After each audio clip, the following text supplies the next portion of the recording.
Salut les loups, bienvenue dans cette vidéo 2 sur tout ce qui concerne l'optimisme, les pensées et comment être plus confiant. Petit récap de la vidéo précédente, on a vu que ce sont les pensées plutôt que les événements en eux-mêmes qui créent ton sentiment de bien-être ou de mal-être. Alors déjà rassure-toi, penser ou se parler à toi-même, c'est tout à fait normal. C'est ce qu'on appelle un dialogue interne, voilà, tu es normal. Mais ce que tu ressens, la colère, la tristesse, la joie, n'arrive pas par hasard. C'est la conséquence de ce que tu te dis à toi-même d'une situation. Quand tu es soudainement en colère, en fait, c'est une pensée qui a déclenché cette émotion. Alors j'espère qu'entre la vidéo 1 et cette vidéo, tu as été un peu plus conscient de tes pensées, parce que c'est la première clé dans cette démarche d'être plus optimiste. Maintenant, on va voir les 3 autres clés. La deuxième clé, ça va être d'évaluer ses pensées. En gros, tel un détective, tu vas enquêter pour savoir si tes pensées sont exactes ou pas. Par exemple, tu te dis « je suis nul en sport ».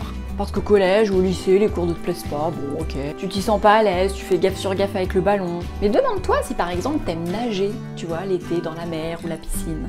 Je sais pas si tu pratiques de l'équitation ou du tir à l'arc, mais est-ce que l'idée de l'équitation ou du tir à l'arc te tenterait par exemple?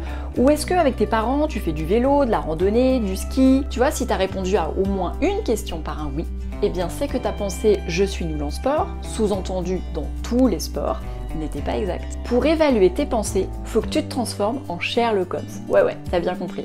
Que tu te poses des questions, tu trouves des preuves pour prouver la justesse de ta phrase. La 3e clé, ça va être de reformuler de façon plus exacte des explications des événements que tu jugerais négatifs. Si je reprends mon exemple de tout à l'heure, tu pourrais plutôt dire « je n'aime pas les sports collectifs » ou alors « je ne suis pas doué pour les sports collectifs avec un ballon ». Tu peux même être plus précis en disant « je n'aime pas les sports avec un ballon », mais j'aime d'autres sports. Et tu vois, soudainement, ça t'ouvre plus de possibilités en sport. Enfin, la 4e clé, ça va être de dédramatiser. Allez, exemple que j'ai pu voir au collège, tu demandes à une fille de sortir et elle te dit non. Limite, tu demandes à une deuxième et là, tu te prends encore un râteau et elle te dit non.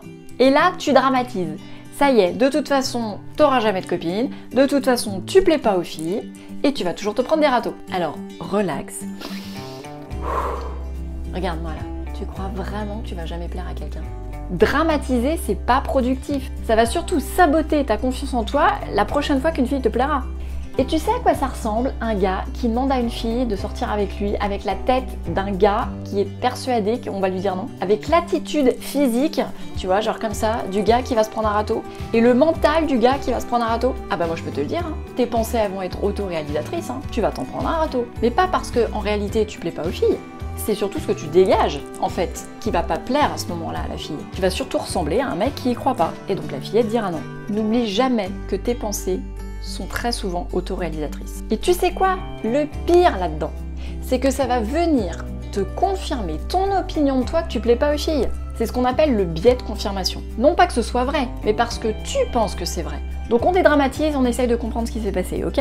Et surtout, on fait gaffe à nos pensées. Allez, je vais te donner des exercices à faire pour t'entraîner à tout ça. En attendant, si tu penses que cette vidéo peut être utile, n'hésite pas à la partager. Et moi, tu sais quoi? Je te fais des gros bisous et je te dis à très vite. Ciao!